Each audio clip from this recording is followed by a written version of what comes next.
Il est important que les personnes qui ont un haut potentiel de création, de réflexion, ne soient pas distraites par des activités subalternes. Et que ces activités subalternes soient prises en compte, en charge, par des personnes qui n'ont pas le même potentiel. Et il y a là, ce sont des personnes qui sont des interfaces en fait. C'est-à-dire qu'ils ne sont ni de grands créateurs, ni de grands penseurs, ni de simples exécutants à partir de partitions, à partir de textes qu'on leur donne.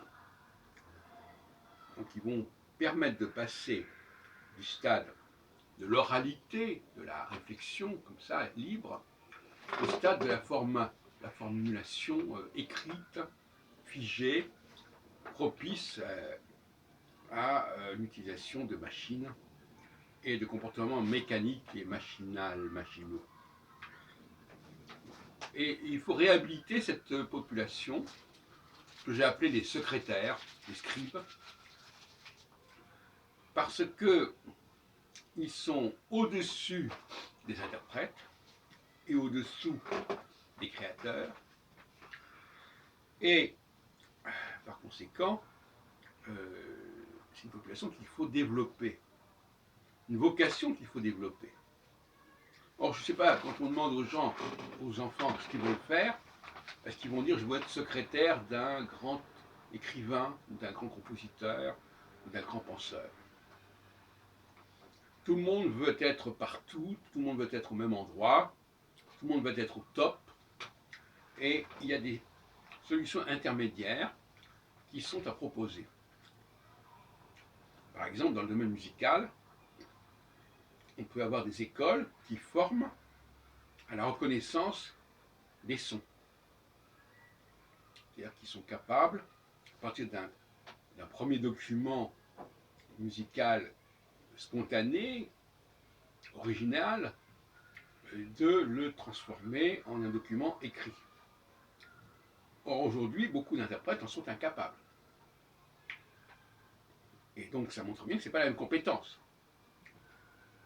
Si je joue quelque chose devant un pianiste, il ne sera pas capable nécessairement de le rejouer à son tour, ou même de faire des variations sur ce thème. Il sera capable de lire une partition, mais il ne sera pas capable de restituer cette musique et de la retravailler même au piano, ni de la retranscrire. Ce sont d'ailleurs deux activités différentes. De la même façon, sur le plan purement de l'écriture, du langage, il y a des gens qui sont incapables de, de capter vraiment la parole sous la dictée, si on peut dire, mais c'est même pas la dictée, de transcrire. Bien que, paradoxalement, l'exercice de la dictée, qui a été souvent un exercice tout à fait classique dans les classes primaires et secondaires, mais surtout primaires, était très à la mode. À savoir, passer de l'oralité à l'écrit. Or, c'était une formation au secrétariat, en fait, quelque part. Il y a une sténodactylo, c'était ça. La sténodactylo, il faut réhabiliter le principe de la sténodactylo, le statut de la sténodactylo. C'est pas rien d'être une sténodactylo. Il faut savoir écouter, il faut savoir transcrire, et à partir de ce moment-là, le texte va pouvoir servir à des gens qui ne sont pas spécialement doués pour ce travail de sténodactylo, mais qui sont capables de lire le texte, de l'interpréter, etc. Voilà, donc il y a une interface qu'il faut complètement redévelopper, ne serait-ce que pour éviter que les gens qui sont créateurs doivent eux-mêmes être leurs propres secrétaires, ce qui est très mauvais.